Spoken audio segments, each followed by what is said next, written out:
नमस्कार साथियों। आज आप देखेंगे कि आज इस देश में समूचा विपक्ष एक होकर आज इस देश में लोकतंत्र को बचाने की लड़ाई लड़ रहा है। और आज समूचा विपक्ष एक होकर लड़ाई क्यों लड़ रहा है?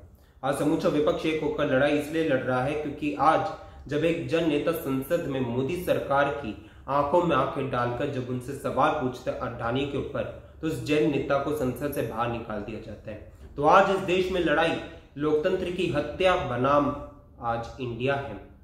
आज इस देश में समूचा विपक्ष एक इसलिए हुआ है क्योंकि जिस प्रकार से जब भी चुनाव आते हैं या फिर जब भी मोदी सरकार को भय होता है तो वो विपक्ष के नेताओं के ऊपर झूठे मुकदमे दर्ज करती है, उनके पीछे ईडी सीबीआई लगाती है और फिर उसी के बाद उन्हें अपने सरकार में उप मुख्यमंत्री बना देती है या किसी को मंत्री बना देती है और उसके बाद सारे केस बंद हो जाते हैं।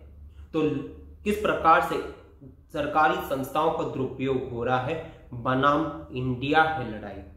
आज समूचा विपक्ष एक इसलिए हुआ है कि किस प्रकार से मोदी सरकार जब 410 रुपए का सिलेंडर था तो तब धरने पर बैठ जाया करती थी, और आज जब सिलेंडर के दाम 1150 हो गए हैं तो मोदी सरकार मौन होकर बैठ गई है। आज जब टमाटर के दाम 300 रुपए पार कर गए हैं प्रति किलो, तो उस प्रकार से किस प्रकार से मोदी सरकार आज गरीबों पर महंगाई की मार कर रही है बनाम इंडिया।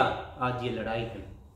आज इस देश में लड़ाई इसलिए भी जरूरी है और समूचा विपक्ष इसलिए आज लड़ाई लड़ रहा है क्योंकि आज इस देश में लड़ाई जो 2 करोड़ रोजगार मोदी सरकार ने देने का वादा किया था, जो 15-15 लाख रुपए युवाओं के खाते में आने थे, और जब उनकी सरकार बन जाती है तो अमित शाह कहते हैं कि एक जुमला है बनाम इंडिया है ये लड़ाई।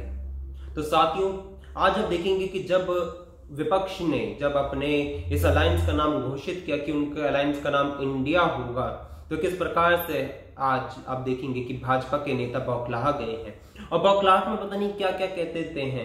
आज भाजपा के नेताओं ने शब्दों का खेल बना दिया है। इंडिया भारत जो एक ही है उसे बांटने के शब्दों के बांटने में अब आ गए हैं। पहले धर्म जाति के आधार पर बांटते थे, शब्दों के आधार पर लोगों को बांटना शुरू कर दिया है। तो आज इंडिया की लड़ाई इससे है। धन्यवाद।